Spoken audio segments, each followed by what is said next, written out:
the acceleration of the elevator when it is speeding up. In this graph, we are going to be using trial number 3 as an example of the calculations that we used to find the acceleration of the elevator.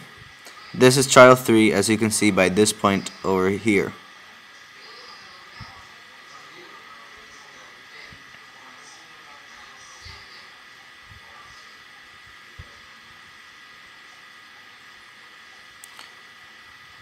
So to get the acceleration, all you have to do is divide the force by the mass.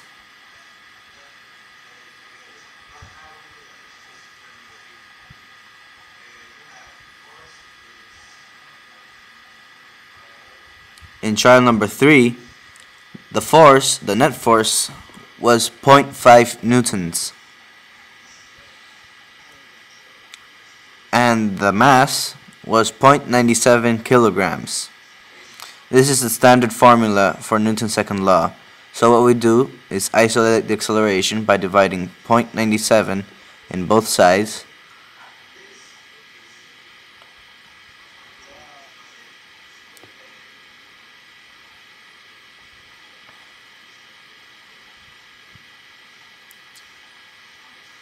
And presto! We get the acceleration of the elevator when it is speeding up, which is 0.515 meters per second squared.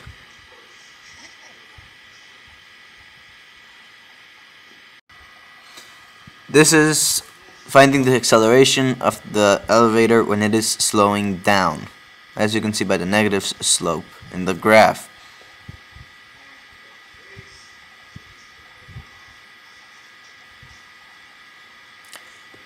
So in this example, we're using trial number 4, which we believe is the most accurate of the trials.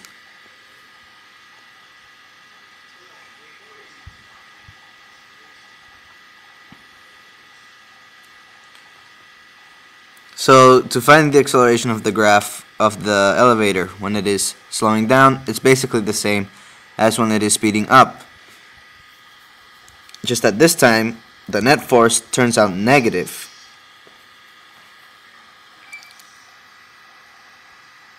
For example, we can see here that the net force is 0.79 and the mass is 1.27 kilograms. The net force, of course, being in newtons.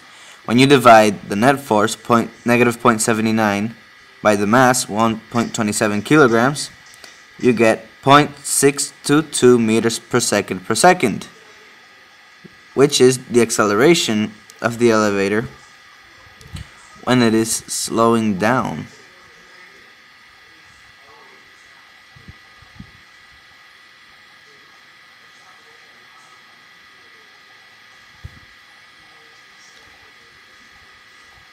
Emphasis on the point that the acceleration is negative.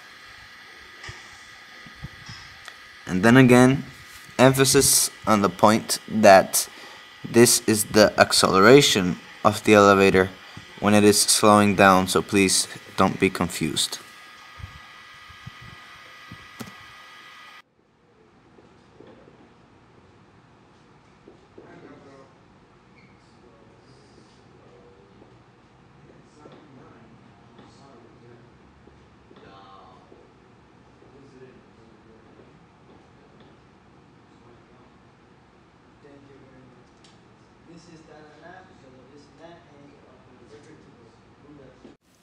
Now, Captain Foyce will present the analysis. Captain Foyce! Whoa, sorry about that. I thought I saw Schrader there for a second. You can never be too sure about that guy. He's always after our information. Anyways, the analysis of the data. The formula for finding the acceleration was simple, yet long.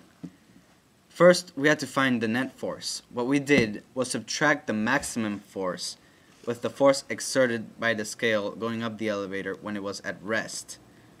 After that, we divided that net force with the total mass of the weight. With that, we found the acceleration of the elevator when it speeds up. To find the acceleration of the elevator when it's slowing down, the process is similar. We subtract the minimum force exerted by the scale with the normal force being at rest or at constant speed. Obviously, you're going to get a negative number. You divide that number with the mass and you get the acceleration, only this time it's going to be a negative number since the elevator is slowing down. The average acceleration for the trials when going up was 0.56 meters per second. The average acceleration of the trials when slowing down was negative 0.655 meters per second. We were right in guessing that the force required to accelerate different masses at the same rate would be different according to the mass. The reason is because objects with more mass have more inertia, making it harder to accelerate them. That is why, when looking at the graph, one can see that the changes are more drastic as the mass increases. Sources of error.